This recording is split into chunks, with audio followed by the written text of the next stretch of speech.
لا إله إلا الله محمد رسول الله. بسم الله الرحمن الرحيم. الحمد لله رب العالمين والصلاة والسلام على سيد الأنبياء والمرسلين. So we come back to the text.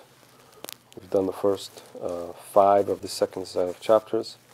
Now we're on the second 5, beginning with Bab الزهد.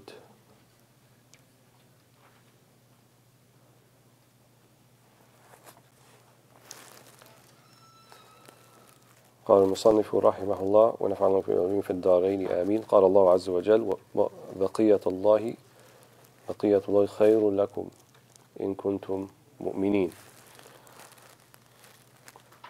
So this chapter called Bab al-Zuhd, or the chapter of renunciation, he begins with the verse from Surah Hud, بقية الله خير لكم إن كنتم مؤمنين. That what Allah has left shall be better for you. So it's interesting that he chose this verse to talk about zuhd, because renunciation means that, usually when we think of zuhd, we say zuhd fi dunya, tazhad fi dunya, right? To renounce the dunya and all of its trappings and its delights and so forth. So if you do that, then what's left? Baqiyatullahi khayrun lakum. Right, that which Allah subhanahu wa ta'ala has, this is what is best for you. And that which is here, right? And the word baqiya means alladhi yabqa, right? That which remains. And that which does not remain, alladhi yafna, right? That which is heading towards annihilation. Kullu man alayha fan, right? Kullu man alayha fan. Everything on the face of the universe, all of it, fani, it's going, will be annihilated. And here the word that's used, fani or fan, with the tanween at the end, is ism fa'al, which means that's what it is right now, not what it will be. So that means, just like when we say, inna lillahi wa inna ilayhi raji'un. Raja yani, I'm already raja'. I'm already on my way back. Not I'm going to be on my way back. I am there already. So that which is contingently, as the ulama of Aqidah say, contingently existent, doesn't really then exist at all. Because without Allah, it wouldn't exist to begin with. So if that's what it's ayil, right, that's where it's headed towards, right, and the eventual reality that it will be no more, and this is only its temporary reality, then how much effort and how much striving and how much, of our aspirations and our hopes should we put into it when it's something that is fleeting and that's not going to stick around anyway? بَقِيَّةُ اللَّهِ خَيْرٌ لَكُمْ إِن كُنْتُم مُؤْمِنِينَ. If you're truly believers, that which Allah has, and to have the raghbah and to have the desire towards Allah, this is what would be better for you if you truly know, if you truly believed. So he defines zuhd then, إسقاط الرغبة عن الشيء بالكلية وهو للعامة قربة وللمريد ضرورة وللخاصة, there's a spelling mistake here, خشية. And another narration, خسة, which I'll describe why he would say that. So إسقاط الرغبة عن الشيء بالكلية, it means foregoing in entirety something. In other words, not having the desire for something in its entirety. You don't want anything of it. إسقاط الرغبة عن الشيء بالكلية. So a categorical or a complete foregoing or lack of desire for something. This is what zuhd means. And here we're going to talk about zuhd fi dunya. So he says, هو للعامة السالكين, right, for most wayfarers, قربة, right, it is a means of getting closer to Allah subhanahu wa ta'ala. Right, in other words, to do without certain things, as a means to get closer to Allah subhanahu wa ta'ala. عامة الناس, that's what it is. وللمريد ضرورة. However, for the murid, right, or for the one who is a resolved wayfarer who's on a path, it's a darura, it's a necessity, because you will not achieve those maqamat that you're looking for or that you aspire to, unless you leave aside everything that's going to get in the way. And the dunya certainly is one of the main obstacles that is going to get in the way. وَلِلْخَاصَّةِ خَشْيَةِ. In one narration. Khashya yani, it's a way of reverence. Why didn't he say darura? Why didn't he say necessity for al-khassa, for the elite? Because for them it doesn't have the place in the heart anymore to begin with. And as we'll see in the third level, he's going to talk about az-zuhd fi az-zuhd. Az-zuhd fi az-zuhd. Just like in the second chapter of this book, he talked about at-tawbah min at-tawbah. And people hear that, what do you mean at-tawbah min at-tawbah? You repent from your repentance? That sounds like you're not repenting then. No, it's not what he's meaning. He means أن تتوب من رؤية نفسك لتوبتك. It means that you are repenting from thinking that I am a ta'ib, or that my tawbah is is meaningful, and now I'm in this place of ta'ib and I see myself as this way. This is a illah, right? This is a subtle malady that you have, a subtle disease. The true tawbah is to leave it completely with Allah subhanahu wa ta'ala and not think about, oh, ana ta'ib, ana salik, I am this, I am that. Not to see yourself in it. And then when you don't think much of your tawbah then, right, and you still think less of yourself, this is one of the signs of acceptance. When you don't think much of your deeds, when you don't think much of the things that you do, it's a sign of acceptance. وَالْعَمَلُ الصَّالِحُ يَرْفَعُ. In one interpretation, that means the good deeds are raised. So once they're done, you don't tend to dwell on them, right? You're not still talking about it on your Facebook status 3 weeks later. Oh, mashallah, did you see what I did in Ramadan? I read, the Quran like 30 times, and I prayed like 100 rakahs every night, and even the local Ontario news came out to film me because they couldn't believe it, and then still putting pictures and video clips and so forth. You're dwelling, right, on that particular thing. Al-Khas, right, the one who is, they probably don't even remember they did pray tahajjud this night or that night. They don't even think of it. It's like so, Allah give them the tawfiq. Why am I talking about something like that? Right? It's not the thing that they're going to dwell on because they don't think that much of it to begin with. So he's going to talk about that in the last part. So for بالنسبة للخاصة خشية, right? Because يعني عملا بعمل الأنبياء, because the prophets and the messengers they had zuhd. You don't find any of them having, massive amounts of wealth and entourages and things like this. So they want to follow the prophets. So it becomes a khashya, becomes a way of drawing closer to the way of the prophets that way. In another narration, khissa, which means that it would be a shortcoming. How is it a shortcoming for them? In the same meaning, at-tawbah min at-tawbah. One of my teachers, he said, al-haqiqat az-zuhd alla zuhd. The reality of zuhud, of renunciation, is that there's no such thing. Why? Because when you get to that level, you realize that that which is coming to you is going to come to you. Allah is going to give you. And that which is not coming to you is not going to come to you. فَفِي أَيِّ شَيْءٍ تَزْهَدْ. For what is it you are announcing exactly? That which Allah wants to give you is going to come to you no matter what you think about it. And that which is not meant for you is not coming to you. So why are you saying, oh, I don't want this and it's not coming to you anyway? It's kind of like redundant. So for them, they just take things as they come from Allah subhanahu wa ta'ala. So to say, أَنَا أَزْهَدْ فِي الدُّنْيَا, look at me, I am zahid, I am leaving this off for Allah, there's a bit of a claim, right? Fi da'wah, there's da'wah, right? And da'wah means that you're making a claim about something and saying, kind of, I've reached this or I've reached that. أَمَّا لِلزَّهْدِ الْحَقِيقِ لَا دَعْوَةِ. There's no da'wah, there's no claim. That's the way it is. So for them, it's like a khissa. It's like something that would be a shortcoming for them to say, أَنَا زَاهِد, أَنَا مِنَ الزَّاهِدِينَ, وهكذا. وهو على 3 درجات, and it's 3 levels. الدرجة الأولى الزهد في الشبهة بعد ترك الحرام بالحذر من المعتبة. So the first level has this aspect. الزهد في الشبهة بعد ترك الحرام بالحذر من المعتبة is renunciation of that which is is questionable, shubha, right? The hadith of the Prophet ﷺ, دع ما يريبك إلى ما لا يريبك, leave that which is doubtful for that which is not doubtful. الحلال بين والحرام بين وبينهما أمور مشتبهات لا يعرفون كثير من الناس.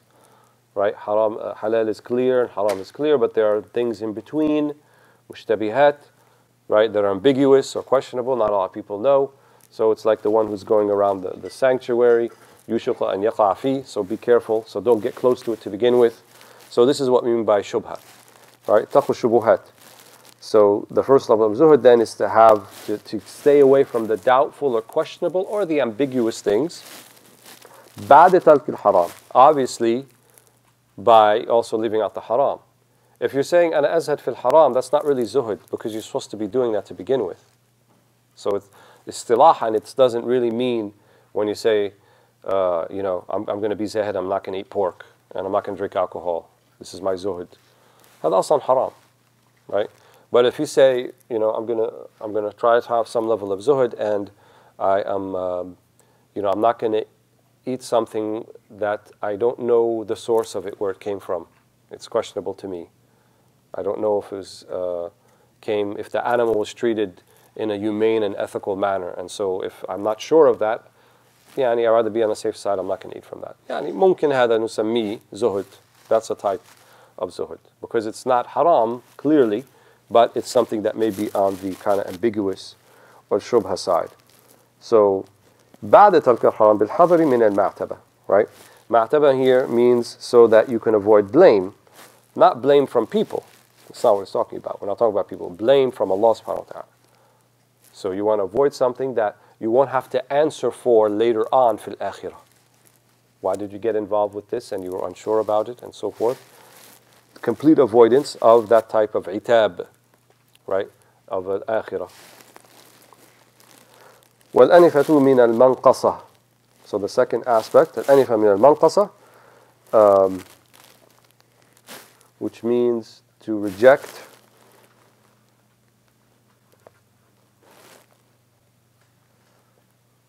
that which is considered to be a manqasa. In other words, that which is considered to be something that takes away from you, like a shortcoming. For certain people when we talk about Ahlillah, the people of Allah, and we say that, I can't imagine they do this or that. Right? When we think about them, we put them on a pedestal and we see them as higher. So you want to kind of be on their coattails and follow them. So you don't want to do anything that would be considered to be something like this. In other books, they would say, شيء مخل بالمروءة, right? Something that is kind of, a chivalrous person wouldn't do it, right? شيء خسيس, it's not something that, someone who's of a stature or of a reputable person wouldn't engage in that, even though it's not necessarily haram.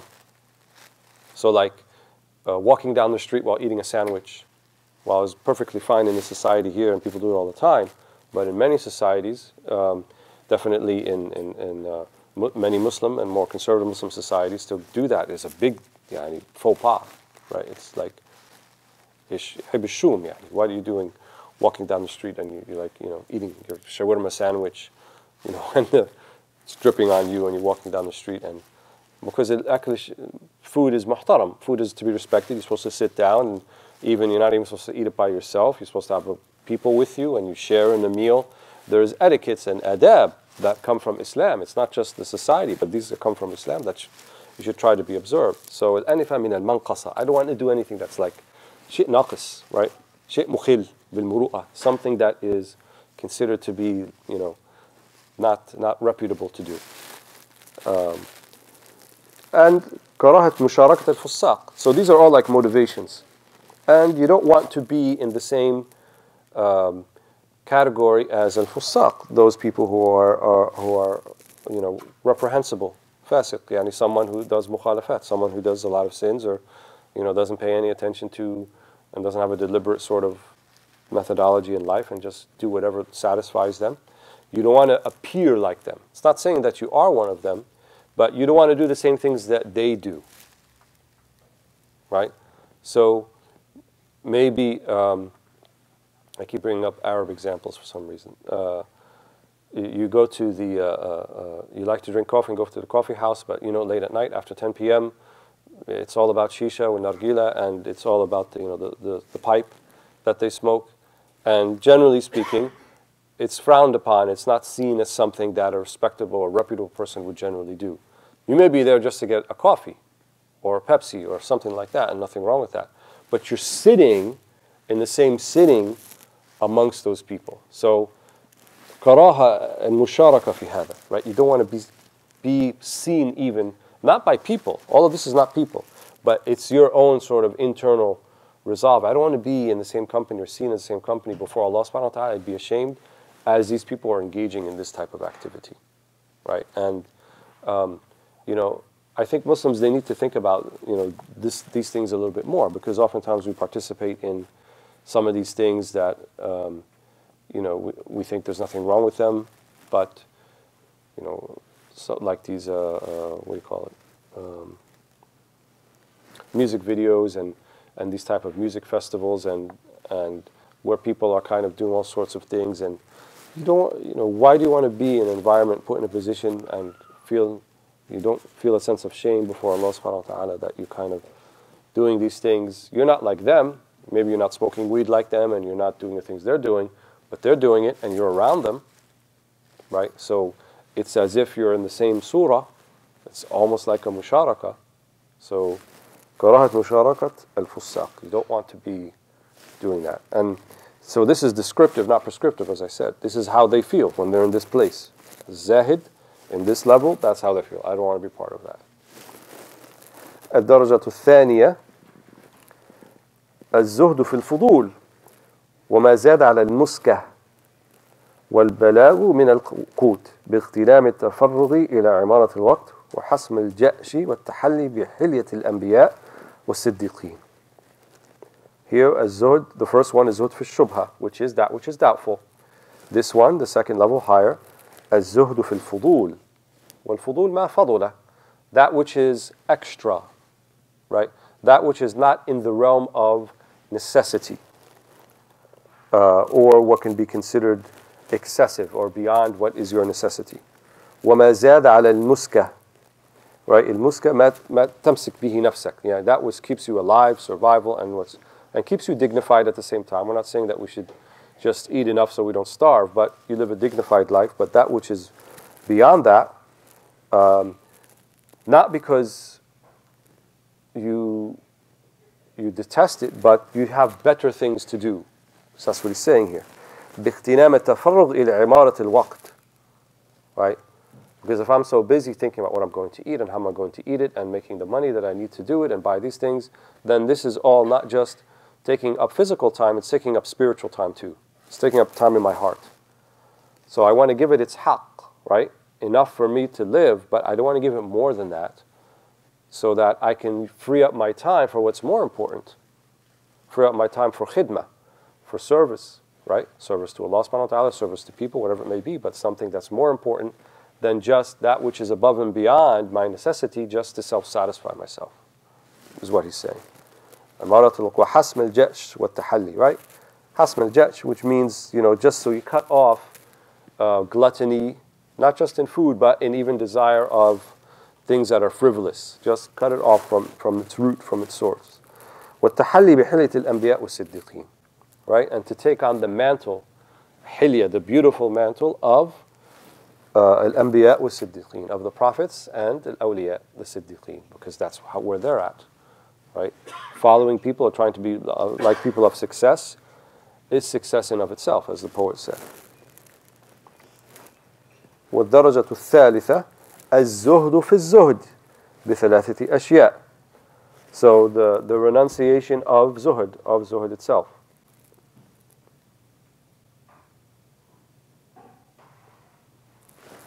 And he said it's with three things. One, باستحقار ما زهدت فيه واستواء الحالات عندك والذهاب عن شهود الاكتساب ناظرا إلى وادي الحقائق. The first one, استحقار ما زهدت فيه. Belittling or feeling scorn for that which you have renounced to begin with. So you're zahid in what exactly? The things that are extra and are excessive, they don't have meaning to begin with. So zuhd fi zuhd means what did I give up actually? What I gave up doesn't have any meaning. It's only when you feel that the things that you gave up are important and meaningful that you feel like you've done a lot. Oh, really? SubhanAllah, it took a lot for me not to buy the Mercedes S-Class, and I just went for the BMW 7 Series. That was like, big deal for me. But when you see that it's nothing to begin with, then you don't see that there's zuhd. في أي شيء زهدت لأن هذا الشيء لا شيء, because that thing is nothing to begin with. So why you don't feel that there's a zuhd to begin with? Because it's small from that which you are actually making zuhd with. واستواء الحالات عندك أي حالات, and to see to be indifferent to whatever situation that you find yourself in, whether you're in a situation of plenty or you're in a situation of ease or in a situation of difficulty. These halat are kind of all the same, because the point behind them is training for your heart. And so you see them as, one day it's sunny, one day it's rainy. One day it's cloudy, one day it's warm and sunny, the other day it's not. So just to see it as kind of as the circumstances that come our way, shouldn't really get angry that it's raining today. I had nothing to do with that. I didn't bring it about, but this is what it's supposed to be for today. يوم لك ويوم عليك. So istiwa al-halat. And that also means, al-madh with them, whether people praise you or whether people censure you or rebuke you. It doesn't have a value to you, because you're concentrated on Allah subhanahu wa ta'ala. Especially things of the dunya. And then finally, والذهاب عن شهود الاكتساب ناظرا إلى وائد الحقائق.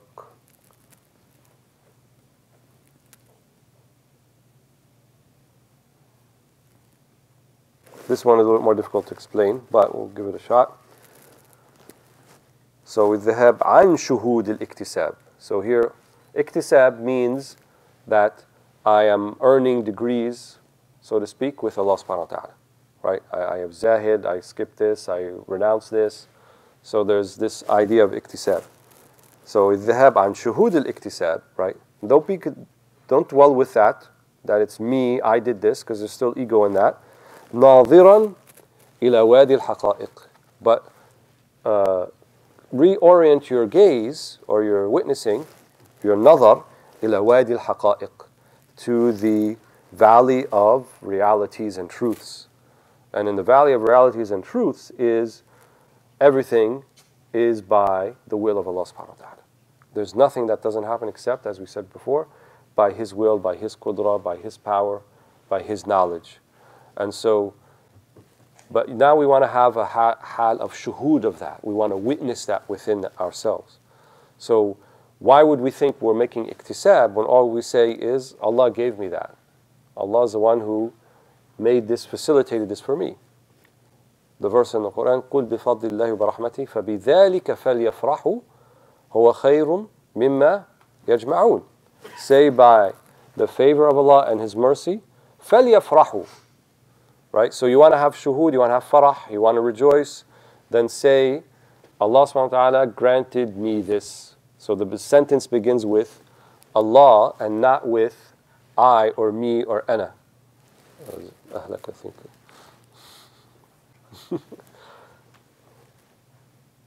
So it's not the I, it's not the me, but it's Allah subhanahu wa ta'ala. And in this valley of truths and realities, there is no other truth and reality. It is the reality. It is the truth. And so I'm not going to be busy with myself. So you don't see that you took something or that you left something, because Allah is the one who gives and Allah is the one who takes. Not you is the one who's giving and not you is the one who's taking. So you become too busy with Allah subhanahu wa ta'ala to worry about what I did or what I'm doing or what I am gaining and so forth. وهكذا. And that's actually going to be, in the third level of many of these, that's where it's headed. Until it culminates in the last chapter of Tawheed. And true Tawheed is to recognize and have witnessing that Allah subhanahu wa ta'ala, there is Tawheed al-Af'al, wa Tawheed al-Isma' wa-Sifat, wa Tawheed al-Dhat. Tawheed al-Af'al means that there is a unity and oneness of all the acts of the universe and that they emanate from Allah subhanahu wa ta'ala. Then those acts in the universe are nothing more than a byproduct of the effects of Allah's names and attributes. فَهُوَ الرَّزَّاقُ هُوَ الْقَهَّارُ هُوَ الرَّحْمَنُ هُوَ الرَّحِيمُ. And everything that we see then is a tajalli, or a manifestation of those attributes. And there's a oneness in that. And then finally, Tawheed al-Dhat. Allah is one in His essence. He's not divisible, He's not multiple, but He is one and immutable and unchangeable, and we don't have a concept or a comprehension of His essence, but we recognize that it's one. And so then our comprehension, at least in terms of spiritual cognition and dhawq, will be at the level of asma' wa sifat. So when we see someone who has sustenance, we say, هذا من عمل الرزاق. When we see someone who is compelled or overwhelmed, we say, هذا من القهار, هذا قهر, من القهار, and then we recognize it within ourselves. When we see any manifestation of mercy, then we say, هذا من الرحمن الرحيم. When we see رأفة, هذا من الرؤوف, وهكذا. Right? And so then you see everything then as tajalliyat, or manifestations of Allah's beautiful names and attributes. And that concludes the chapter about zuhd. The next chapter is about al-waraʿ, sometimes translated as scrupulousness, where he says and begins the chapter, قال الله عز وجل وثيابك فطهر, Surah Al-Mudaththir, speaking to the Prophet Muhammad sallallahu alaihi wasallam. So what's the connection between waraʿ, or scrupulousness, and وثيابك فطهر, and your clothes, make sure that they are pure? Even the Mufassirun in this ayah, they said that it wasn't specifically necessarily talking about the Prophet's clothes, but it was a metaphor for, everything else. In other words, anything, the opposite of tahir is najas. The opposite of that which is pure is that which is considered to be filthy. And filthy in the deen doesn't mean something that is like mud and dirt, but najas is what the Sharia stipulates as ritually filthy. In other words, there's an aspect beyond the physical of it that makes it impure. So, dirt and mud and clay, if it doesn't have any other impurities in it, is not filthy. It's not considered to be najas. Whereas, the finest bottle of red wine from the Napa Valley in California, the whole bottle is najas. It's considered najasa. In other words, if you get it on your skin, I'm not saying you're drinking it, you get it on your skin, you have to wash it off before you can pray. So najasa then is not about if we're disgusted by that thing or not, or if there's like a physical, it's not about how many bacteria are in the substance, but it's something that is stipulated by Allah subhanahu wa ta'ala, by the Sharia. So that's what we mean by tahara and najasa. So leave off all that which is najasa. So with waraʿ then means to be scrupulous and careful and not to get involved in anything that would have the meaning of najasa, the meaning of impurity. And the verse here, that's how I think he relates it. وَثِيَابَكَ فَطَهِّرْ. So just like water purifies something that is, if you had the wine on your clothes, you just wash it off. You don't have to throw the thing away. You wash it off. So water is a purifying agent, right? And according to 3 of the 4 madhahib, water is a purifying agent, not because that water can clean something and rinse it and it can remove the stain, but because Allah stipulated it. There's a ma'na ta'abbudi, right? There's a meaning that in it, that the water itself will not be purifying unless you make an intention that it's purifying. So yes, the Hanafi madhab doesn't obligate one to have the intention before wudu, but it's recommended. Whereas in the other 3 schools, legal schools, it's an obligation. So if I were to go and make the actions of wudu with the water, but I didn't have an intention to do that, then my state of hadath is not lifted. I didn't make wudu. I needed intention. So that means that it's not just the water itself, but there's kind of a spiritual quality behind it that is infused in it with the intention. Then it has the power at that point to ritually purify the limbs and so forth. And even it's not about the physical washing of the limbs, right? It's not about, what if I didn't get dirt on my arm? How come I'm making wudu over my arm, right? Over my face. Maybe the hands I can understand, the feet I can understand, but why wipe the hair and why wash the arms? These are ma'ani, right? These are meanings, right? And the Prophet ﷺ described it. He said if someone was you by a running river and they were to wash themselves 5 times a day in it, how clean would they be? So the wudu then is not so much about cleaning the physical aspect, but it's about the spiritual, right? It's cleaning you and cleansing you of your sins. And that's what some of the hadith indicate, that wudu has the spiritual quality of cleansing one of the sins that can be considered like najasa. So al-waraʿ then is then how to cleanse the heart of its spiritual najasat, of its impurities. And he's going to define it for us. Here, where he says, الورع توق مستقصي على حذر أو تحرج على تعظيم وهو آخر مقام الزهد للعامة وأول مقام الزهد للمريد.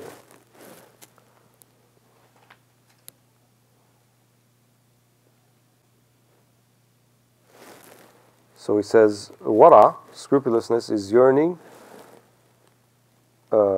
or having kind of the, I don't like his translation here.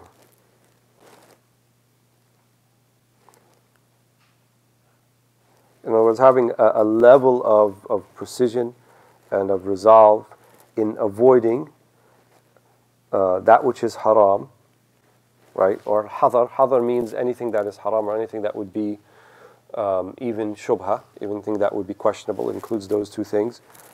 أو تحرج على تعظيم, right? Or to how would I translate this?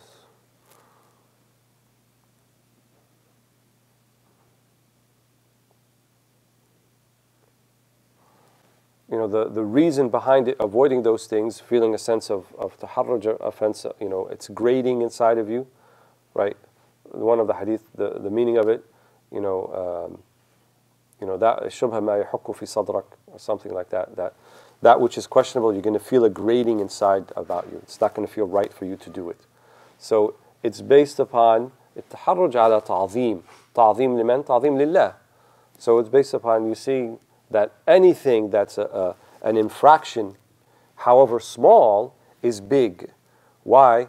Because the one that you are transgressing against is Allah. Not because of the thing itself, but the one you are transgressing against. So you take it back to Allah subhanahu wa ta'ala, which is different than people who kind of say, we have sins that are kaba'ir, and we have sins that are sagha'ir, and we have sayyi'at, and we have dhunub. So we have major sins, we have minor sins, and all those are true, right? But what you didn't find the companions asking the Prophet ﷺ, is that a major sin or is that a minor sin? They didn't ask him, is that fard or is that sunnah? Right? These are mustalahat, these are terms that came on later that the ulama used to classify some of these things to make life easier for people. But if you look to the way of the companions, they didn't make a distinction between what was considered obligation and what was not. As long as the Prophet ﷺ was doing it, they want to do it too. Abdullah ibn Umar was, and the son of Umar radiallahu anhuma, was renowned for this. He would do every single thing the Prophet ﷺ did, even if he didn't know why. One time he was on his way in Hajj, and he was on his mount, and he kind of went to an area on the way towards Hajj and circled around and came back. And then I asked him, why did you do that? What was that? He's like, I don't know, but I know the Prophet ﷺ, I saw him do it. So I'm going to do exactly what he did in this point right here. And it's also said that he was also renowned for marking the places where he knew the Prophet ﷺ was. He used this type of black tar to do that. And I was told by people I trust, when they were excavating parts of Mecca and I think Medina as well, that they found remnants of those spots that he marked off when they did all of their excavation and things like that. People saw it. because it's narrated in the Sirah, narrated that Abdullah ibn Umar used to do that, and they actually found the spots where he had left his mark. So he was renowned for following the Prophet ﷺ in everything. He didn't question about that. So the taharruj then, the grading, you don't even want to do a little thing, right? You don't want to be driving and you have a piece of a tissue or something and throw it out the window, and you don't say, oh, who cares, who's going to see, big deal. No, it is a big deal, right? Because it grates. It's a mukhalafa, right? It's something that goes against, the divine command. وهو على ثلاث, and he says, وهو آخر مقام الزهد للعامة. And this, so he considers it a type of zuhd, waraʿ, scrupulousness is a type of zuhd, because it's the last station للعامة, right? For the average, for the common person or the common salik. وأول مقام الزهد للمريد. For the person now who's become a murid, now they're not mutaraddid, they're not like should I or should I not anymore. They're actually, this is what I'm going to do. Then this is their first spot. This is their first maqam, as it were, their first station. باب الورع. وهو على ثلاث درجات. الدرجة الأولى تجنب القبائح لصون النفس وتوفير الحسنات وصيانة الإيمان.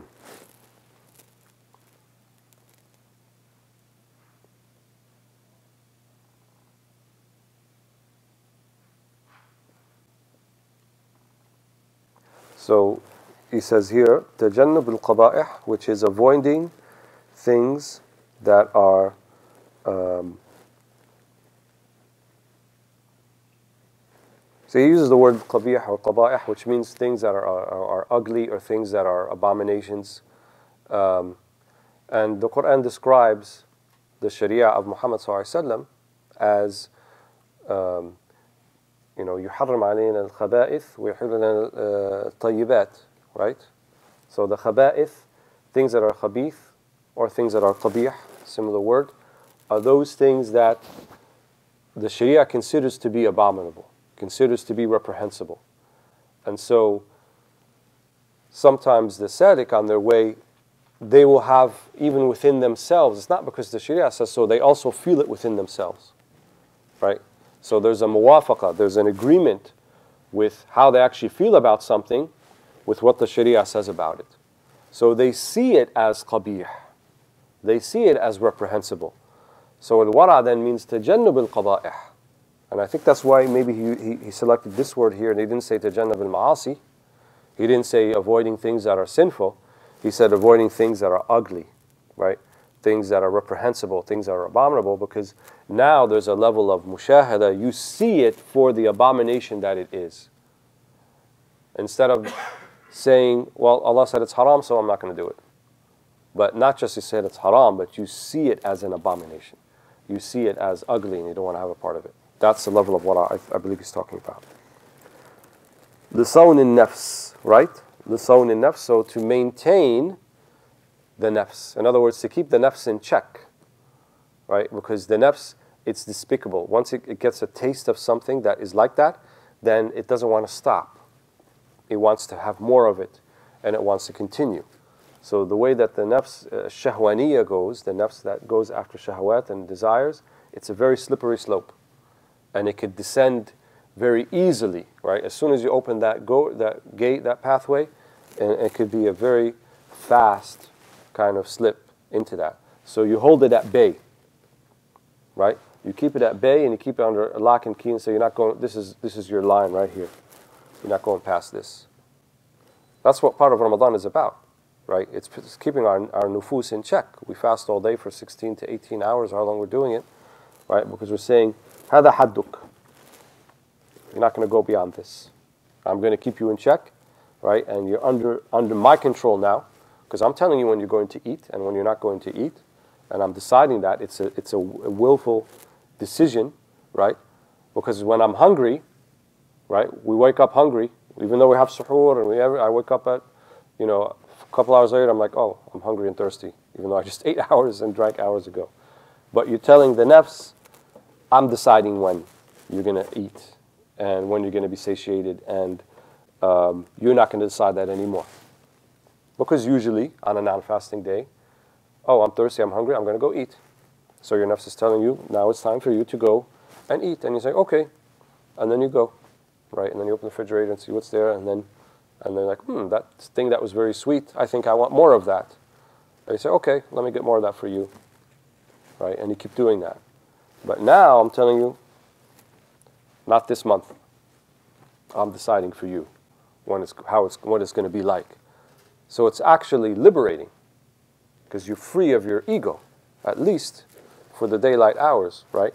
It's going to complain, it's going to get irritable, and it's going to, kind of fight and want to run away and all these things, right? Because it's going to get mad at you, your nafs, about this. But if you keep it in check till the end of the month, you can say, I won this battle. At least for this month, 1 month out of the year, I'm winning the battle against the nafs. And perhaps it could extend into the months after that. Maybe Shawwal, I can win the battle too. And maybe even in, why in some of the schools of thought, they have 6 days of Shawwal is recommended. Because it's to remind you, hey, look, you still got a chance at overcoming the nafs. Don't just give up and say, okay, Ramadan is finished, let's move on. No, keep it up, right? Only 6 days though. You don't have to do, the whole.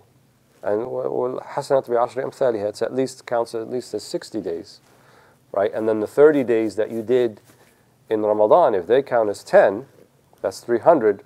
300 plus 60 equals 1 year. So it's like you fasted the whole year. If you fast the 6 days of Shawwal after the 30 days or so of Ramadan, and then you put your nafs in check. So صون النفس وتوفير الحسنات وصيانة الإيمان, right? توفير الحسنات,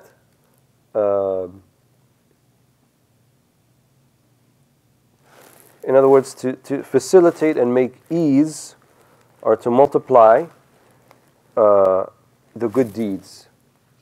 What's the relationship between doing good deeds and waraʿ? It's easier to do them because now you are less busy with the things that you were not busy with before, from the frivolous things, and so it frees you up to do more of the things that you would like to do. Because now it's more about willful decision and resolve. It's not about what I feel like doing. So waraʿ is kind of, he considers it to be a gateway from amma to murid, right? From just the average person to someone now who's doing it with resolve. So now your decision can be based upon, I know that there is a particular spiritual outcome and effect of what I'm trying to do here, and so I'm going to live my life according to that, and not just what I feel like doing. So that takes a level of maturity, obviously, and resolve to go to that point, and it will also free you up and give you more time and increase your hasanat. Because that in of itself is a hasanah, it's a good deed. وَصِيَانَةِ الْإِيمَانِ, and to safeguard the iman.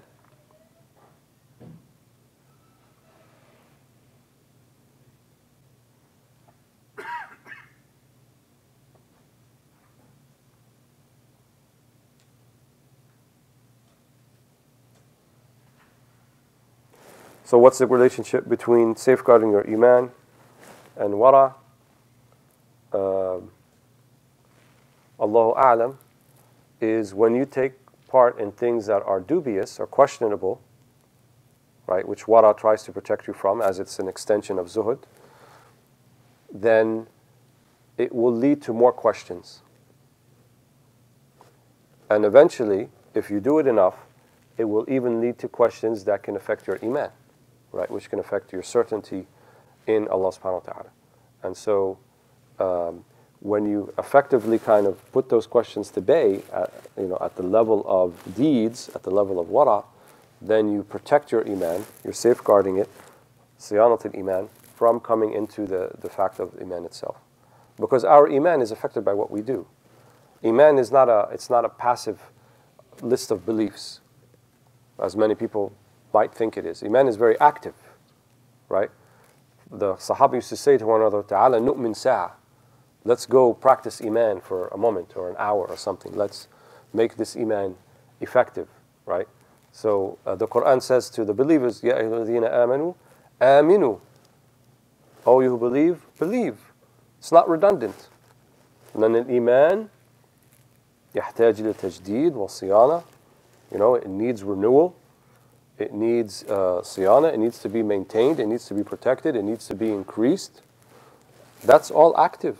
And those are going to be affected by the things that you do. They're going to be affected by the things that you think about. They're going to be affected by your internal states.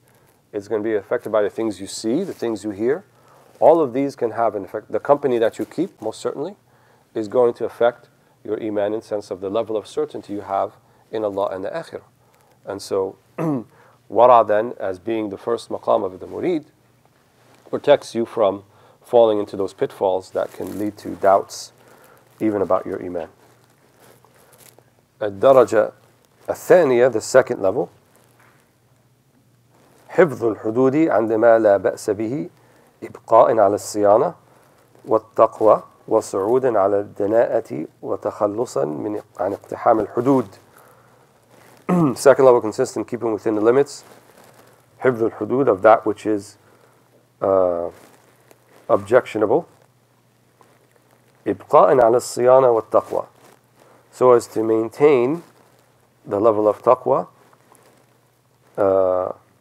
and صيانة here, preservation of the iman, وصعود على الدناءة, and to rise above things that are irreputable, right? Dana'a means things that are not not desirable to fall into. Maybe not so much. It's larger than that which is sinful. It's a bigger category than that. But things that would be, like we said, mukhil al-muru'ah, things that would be not considered to be reputable to do. وتخلصا عن اقتحام الحدود, and also to avoid falling into the breaching of the limits, which is the hudud here is the clear, which is haram. So as we said, zuhd and waraʿ being kind of a higher, more refined form of zuhd, means that you're avoiding things that are not just haram or right at the limit, right? If this is the haram here and here's the limit, it also means not getting close to it. And that also means recognizing that which is close to it and that which is not. He doesn't mention it here, but one should also take care that you don't fall into what's called the tanattu'. Right? The Prophet ﷺ mentioned these type of people, and he said, "Halaka al-mutanatti'un," 3 times. Right? The ones who are nitpicky about something when it's not min bab al-waraʿ. It's not about waraʿ, but it's about being kind of nitpicky and divisive about something that in of itself there's nothing objectionable about it. It's based upon awham. It's based upon something that is a delusion and not something that is ala lisan al-ilm. Those things that are going to be objectionable, the Sharia says they're objectionable. Or the Sharia says that they're close to the limit. Not something that you determine on your own, right? And then you want to kind of impose it upon other people. And the thing about waraʿ also, especially if you're in a position of leadership, is that you don't impose it upon other people. Imam al-Nawawi was the Mufti of Damascus, and if he was asked about the meat of Damascus, his fatwa would be that if it's slaughtered in the proper way, then you can go eat from it. But his waraʿ is he never ate from it because he just didn't feel comfortable about it. But he didn't impose that upon other people. He knew the distinction between that which is waraʿ and then that which is clearly just halal and haram. And it's not it would be dhulm then. It would turn into oppression if someone was to impose their understanding of scrupulousness, in a fatwa scenario or to impose it upon other people. So, insan al-waraʿ, al-qasra, he is the one who is avoiding and not getting to the limits, as he says here. حفظ الحدود. So you know where the limits are, right? عندما لا بأس به. So that which is ordinarily not at the limit, but avoiding that so you don't get to the limit. إبقاء على الصيانة. So that you maintain your progress, والتقوى, and maintain your taqwa, وصعود على الدناءة, and avoiding those things that are irreputable, وتخلص عن اقتحام الحدود, and also so that you may not fall into and crossing the limits by accident. Right? Because if you're at the limit of something and you slip, then you find yourself on the other side of it. It's not too difficult, right? All it takes is a slip. You put yourself in that situation, in that scenario, in that environment. Oh, I'm not drinking, I'm not smoking the weed, I'm not doing that, but you're in it. And you hang out with people there. And you're doing it consistently week after week and night after night. sooner or later you're going to fall into it. More likely than not. So, don't kid yourself and say that it's okay because I'm not doing what they're doing, but eventually that might be the scenario where you're going to find yourself in. So, اقتحاما تخلصا من الاقتحام على الحدود. Iqtiham means like you rush into it. You just fell into it and you didn't realize it. So stay away from it. And that's, if I remember what I called yesterday, I said, this deen is not just about pure willpower. It's not just saying like, okay, I'm going to tell myself no, but I'll put myself in this difficult situation anyway. No, make it easy on yourself. Don't put yourself in a difficult situation. Stay away from the difficult situation, right? Have some shafaqah, have some compassion for yourself, right? Realize that your ego is a powerful thing, and it could lead you that way, and say, I don't want to make it too hard on my ego even. So I'm not even going to put it in that situation where I'm going to force it to say no. It's not, you're not a batal, you're not a champion, by making your life extremely difficult, put yourself in an extremely difficult situation, and then push yourself to say no or avoid the situation. That's not it. The true champion is going to avoid it to begin with and realize that that's a safer route. And then lastly, الدرجة الثالثة, the highest one, التورع عن كل داعية تدعو إلى شتات الوقت والتعلق بالتفرق وعارض يعارض حال الجماعة. So this one is dealing with purely أحوال and not أعمال, right? With states. So it consists of التورع, right? Being scrupulous or avoiding كل داعية تدعو إلى شتات الوقت. Anything that is going to, I translate as, the dissipation or messing up of your time. So physical time and also your energies, your spiritual energies. So anything that is going to cause shatat. Shatat means like dispersion. Like when, wallah zihni mushattat, I can't think, I can't focus. Why? Because I'm pulled in 2 million different directions. So don't get pulled in 2 million different directions. Remove the things in your life that are not important, right? That are pulling you in different directions. Cut down on your social media use, cut down on the things that are going to pull you in 1 million different directions, and then have focus. So having waraʿ for anything that's going to lead to shatat, anything that's going to lead to losing focus. Focus of what? Of Allah subhanahu wa ta'ala. وَالتَّعَلُّقْ بِالتَّفَرُّقْ, right? That's what tafarruq means, as we said earlier. Tafarruq means losing focus and being in it with Allah subhanahu wa ta'ala. وَعَارِضٌ يُعَارِضُ حَالِ الْجَمَعِ, and anything, incident or thought or fleeting passion that will get in the way of halat al-jama', which is the opposite of tafarruq. So al-jama' means to be in complete focus with Allah subhanahu wa ta'ala, right? You may think, that watching that particular sports game or something like that, it's not haram, I'm not going to say that, but it may cause you some shatat, right? It may cause you like, for that hour and a half or 2 hours, and you just sat there and Allah wasn't like in your consciousness. You're just watching the game, and Allah wasn't there with you at the same time. This is going to maybe cause a setback in your spiritual progress, right? That's why oftentimes for the person in the beginning, it takes kind of a steady routine of really trying to avoid those things that are going to pull you out, pull you away. I'm not saying that it's haram to watch or that you shouldn't watch it or anything like that, but realize that if your feeling afterwards is a sense of regret and loss to some degree, don't ignore that. That's sadiq. That's honest. That's true, and take that in consideration the next time that you're going to think about, perhaps doing the same thing. Wallahu ta'ala a'la wa a'lam. So we'll stop here for now, and we have 3 chapters left. I'm not sure if we're going to get to all of them in 25 minutes or so. I'll have in the next session, but ما لا يدرك كله لا يترك جله. That which we can't do all of it, at least we do some of it.